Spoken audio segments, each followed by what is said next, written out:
isang tahimik na sulok ng daet, may isang lalaking 8 taon nang nakakulong sa isang mundong siya lang ang tunay na nakakaintindi. Siya si Omeng, 48 years old, isang tao na minsan naging bahagi ng ating lipunan. Ngunit ngayon ay tila nawala na sa mapa ng mundo. Ang dahilan, hindi krimen, hindi bisyo, kundi isang sakit sa pag-iisip. Isang tahimik ngunit malupit na kalaban. Talagang andyan lang po. Nananakit po ba siya, Nay? Minsan nananakit, minsan nambabato. Mayroon siyang madilim na nakaraan. Isang karanasan sa kanyang dating amo na hindi lang nag-iwan ng pilat, kundi ng malalim na takot sa kanyang pagkatao.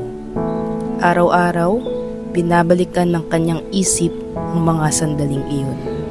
Mga sandaling nadurog sa kanyang tiwala at tuluyang gumising sa isang sakit na hindi niya hinihiling. Nay, anong kwento niya, Nay? Bakit po siya nakakulong? Papag-aralin niya, ay maigpit yun. Takot siguro, takot. May nagkasakit ng ganyan. Dahil sa trauma, unti-unti siyang lumayo sa realidad. Unti-unti siyang nagkulong hindi lang sa 4 na sulok ng kanyang silid, kundi sa loob ng kanyang isipan. Sa kanyang katahimikan, maririnig mo ang sigaw ng isang pusong naghihintay, hindi ng hustisya, kundi pag-unawa. Pero sino nga ba si Omeng sa likod ng mga rehas? Anong kwento ang hindi niya naisasalita? At bakit tila napakadaling talikuran ng mundo ang isang taong tulad niya? Sa kwentong ito, susubukan nating silipin ang buhay ni Omeng, hindi bilang isang pasanin ng lipunan, kundi bilang isang taong may pinagdadaanan, may damdamin at higit sa lahat, may karapatang marinig. So, hello guys, welcome back to my vlog. So, today po ay meron tayong dadalawin ulit na bagong beneficiary at malayo-layo po pala ito, so hindi kami nakapaghanda agad at dito lang muna tayo bibili sa mga tindahan dahil wala pong grocery doon. So, samahan niyo po kami.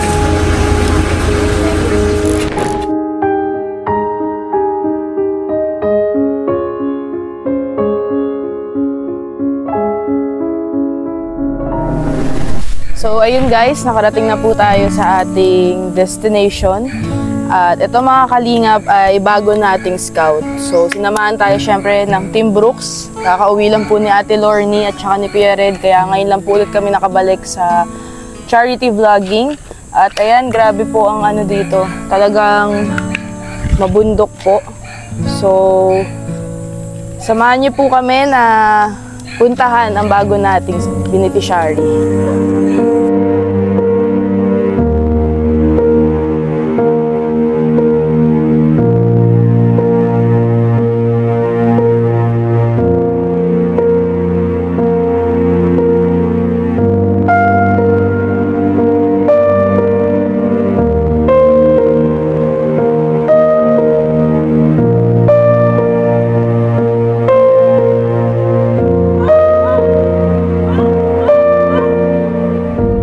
So, ito po mga kalingap, nandito na po tayo sa bahay.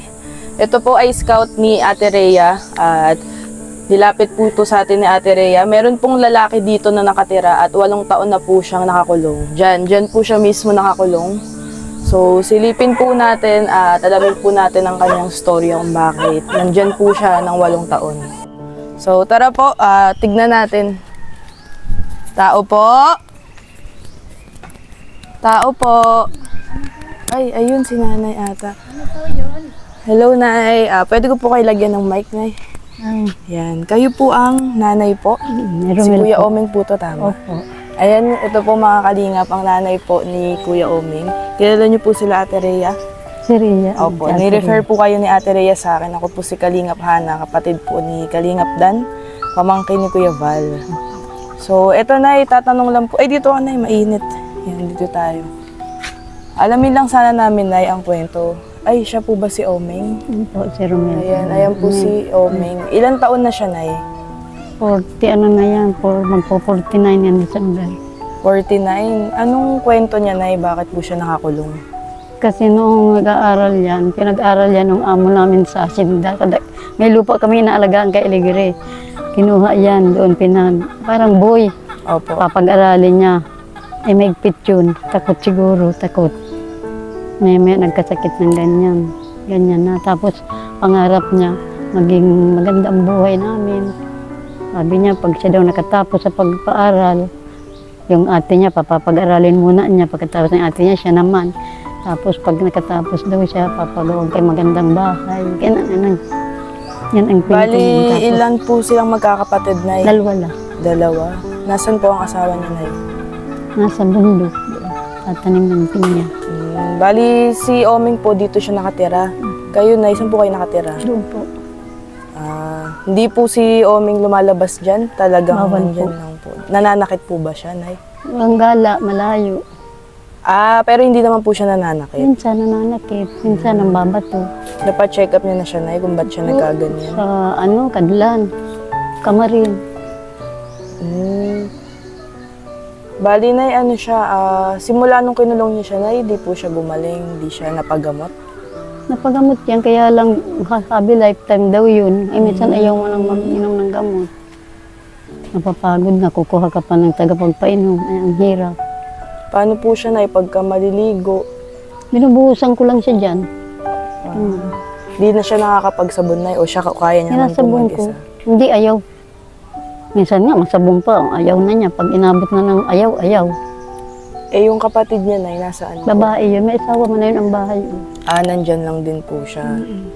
Bali, yung sakit niya, Nay, ano daw po ang kanyang sakit? Mental yata. Mental sa isip. po. Sa isip. Siya lang po bang may ganyang kalagayan sa pamilya niya, Nay, o may history naman din po kayo niyan? Ay, meron namang, pero mga mild lang. May mga ganyan po talaga kayong Mga pinsan history. siya. Yung parang hindi naman gaano, kaya lang medyo parang mild lang pagka nila. Yung bagang mga inosente, parang ganun. Pero hindi naman ganyan. Bali, bago mangyari yan sa kanya, Nay, okay naman po ang buhay niyo, o Hirap na nga po kami. Nahihirapan na kami. paano yung pang-araw-araw niyo, Nay? Sino po ang sumasalo sa inyo? Ayan, meron naman kaming ginalagas-lagas na yung tenan, kaunti. Yung kain po ni Oming, ilang beses po sa isang araw? Pag meron, makain siya, pero pag walang-wala, hindi. May mga araw po di siya kumakain? Wala, pag wala. Hindi po siya nagwawala pagka... Nagwawala nga po pag gutom. Pag gutom, sinisira niya yan. Nakatakas na po ba siya isang beses, Nay? Hindi siya dyan. Ginigiba lang yan lahat. Ginigiriba nga siguro pag gutom. Ngayon, Nay, kumain na po siya. Kumain mo na. Pwede ba namin, Nay, maikot at makita si Oming? Pwede po. Silipin po natin si Oming, guys. Nay, may daraga, Uming. Ganda daraga. Hello! May daraga yan. Kamusta Kaya ka? Ayan po mga kalingap si Oming. Hindi na po yan nabubuksan, Nay. Nabubuksan, naalis na. Dito po sa labas. Pag ginigiba niya yung loob, inaayos namin. Pagka bumabagyo dito, Nay, paano siya? Di naman binabaha? Hindi, kaya ginagigibaan siya ng mga mga kahoy. Ba't tumutulo po sa loob, Nay? Oo, wala naman. Plastic lang po, bagat saka trapal. Plastic lang po yan, trapal. Plastic na yero. Tapos yung loob, Nay, hindi naman naglulumot? Wala siyang higaan dyan, Nay? Wala po. Simento lang. Semento lang. Wala din po siyang kahit kumot, ulan. Yung po, yung sako. Yung banig niya. Buti hindi po siya nilalamig. Pagka nagdadamit, Nay, ayaw din niya nagdadamit. May araw pong madamit, alisin. Ganyan, alisin. Pero pag kinakausap mo siya, Nay, nagsasagot naman siya o... Nakagot naman po siyang, kaya lang talaga may oras siya. May oras, Nay, na maayos naman siya kausap. May oras naman na galit. Parang may So, kamustahin po natin si Omeng. Tignan po natin kung... Ay, may TV si Binigay niya naman May sa TV klase po niya. siya. Wala naman sound. Opo. Pero at least nalilibang siya, Nay, no? Opo. Kausapin natin. Omeng, kamusta ka? Ayos ma. Ayos daw. Okay ka lang dyan? Kumain ka na? Kumain ka na? Naligo ka na ba? ako. Paano yun? Anong pinapanood mo? Hindi ka na ano dyan, nahihirapan? Ano kasi ka natutulog? Hindi ka natutulog? Pagka ganyan, Nay, pagka gabi, wala din siyang ilaw dito po. Ito lang. Dito, Nay, nasa labas lang. Paano po pala siya pag umiihi tsaka Doon, dumudumi? mayroon naman siya duro sa isang gilid doon. Alam naman niya, Nay, na doon talaga siya dudumi at tsaka iihi. Ano nararamdaman mo, Nay, pagka nakikita mo siyang ganyan? Ay, Diyos, lalo po pag mabagyo, iwanan namin siya dyan. Kakaawa. Hindi ba siya kaya, Nay, na kasama niyo siya sa bahay? May wala po ba kayong kwarto na pwedeng Ay, nandun wala lang po. siya? Wala po kaming kwarto. Isang ganyan lang.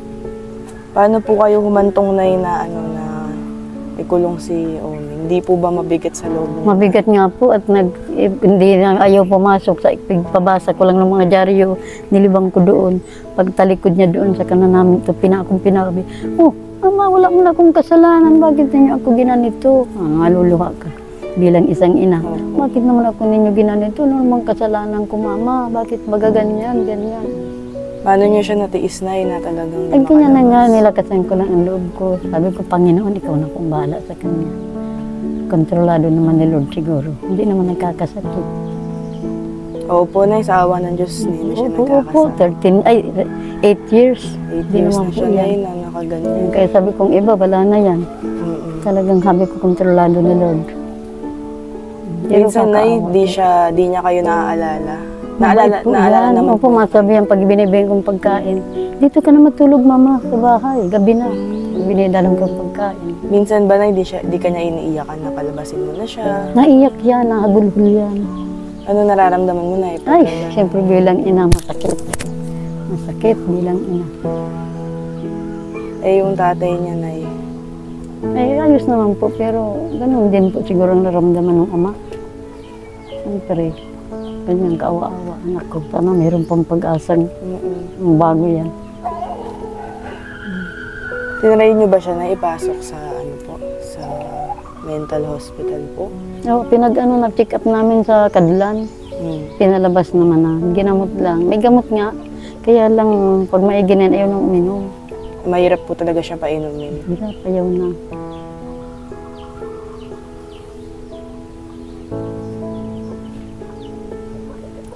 Ano yun, Nay? Buti may kuryente pala dito, Nay.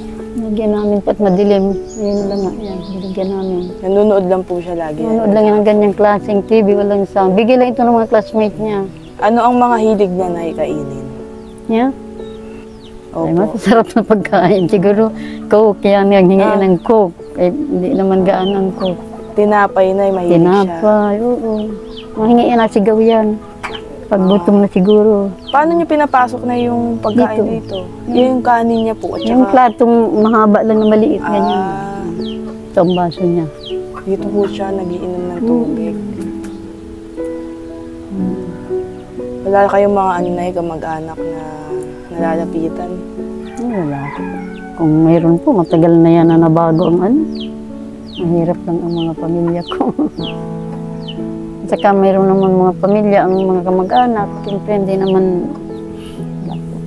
Kayo na ilang taon na po kayo? 71. 71, ang lakas ni nanay. Yung asawa ko 72. Ang lakas mo, Nay, ang lakas niya pa po. Ito nga po ang inaano ko, dinadalangin ko sa Panginoon. Nay, hindi po ba, minsan ba, Nay, naisip niyo paano pagka Paano kung kami mag-isa na wala lang siya? na, kawawa yan. Ayun, sigaw lang yan dito, tubig, pagkain. Ay kung walang walang magbibigay ng mga pamangkin, ay wala. Talaga. Pinapasa Diyos niyo na lang. Opo, sa Diyos na lang, kahit sabi ko, tingnan mo, malakas baga. Meron po kaming dala sa inyo, Nay, kaso ano lang po, di po kasi kami nakadaan sa grocery. Akala namin papunta dito, may madadaanan kaming mga grocery. Opo, bali, bumila kami sa tindahan, Nay.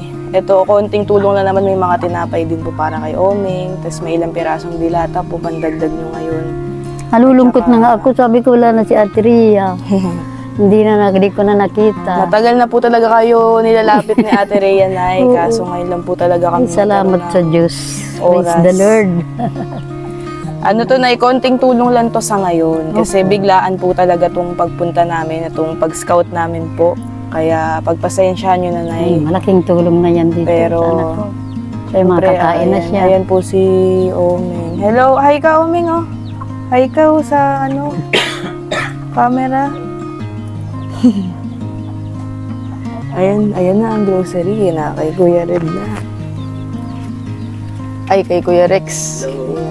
Ito, Nay, konti lang ito muna, Nay. Konti bagay yan, malaking bagay na po ito, Nay, yan. nagagatas ba po ba si Omeng? Pag Ay, hindi, opo. pwede po yan sa inyo. Hindi, kanya Tapos ito. mga kape. Ay, salamat Ito, Nay, po. tinapay, pang merienda ni... Pag papanood niya ako ng vlogger, ay ako, buti pa yun, no? Ayan, Nay. Salamat po, malaking bagay Ay, na naku, po ito. welcome, Nay. Ano po yan?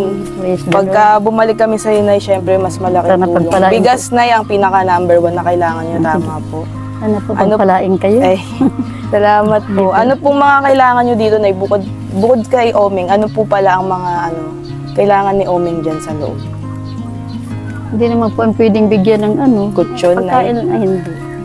Iihian. Talagang yan po, lalagyan ko, ang bala ko po malagyan ng maliit lang na kulungan, tapos mayroong simentong higaan po, bagang yung, parang po bagang bangko opo. na, yung parang papag na, yun na hindi na po mababasa, yan ay nababasa pag nag-ulan.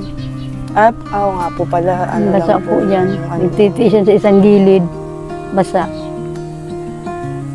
Kayo, Nay, ano po ang mga kailangan nyo? Yung mga talagang sa araw-araw po. Ay, siyempre po pagkain.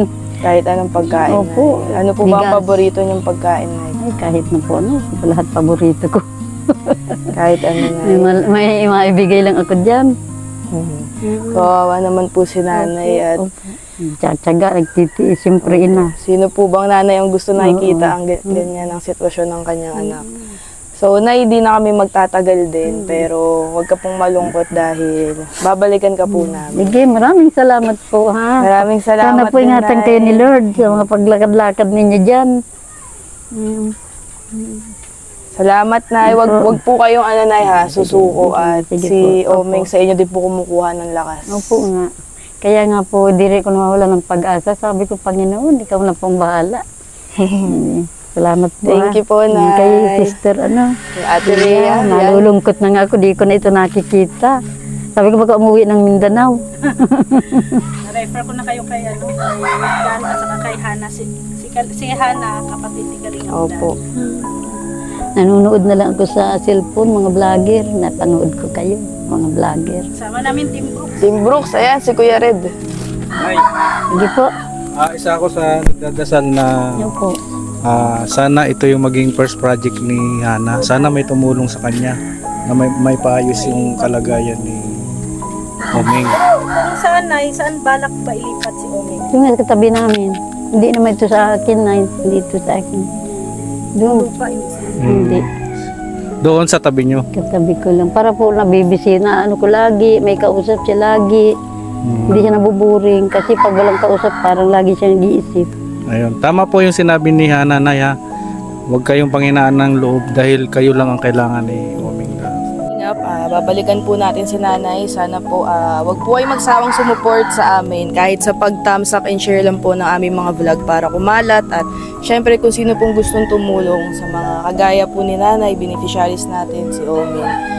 So ayun mga kalingap, maraming salamat po and God bless you all. Sige po. At sa maliit na tulong nyo po, pag pinagsama-sama natin, malaking bagay po yan. Aking bagay. Salamat. And syempre sa Team Brooks lagi. Salamat po.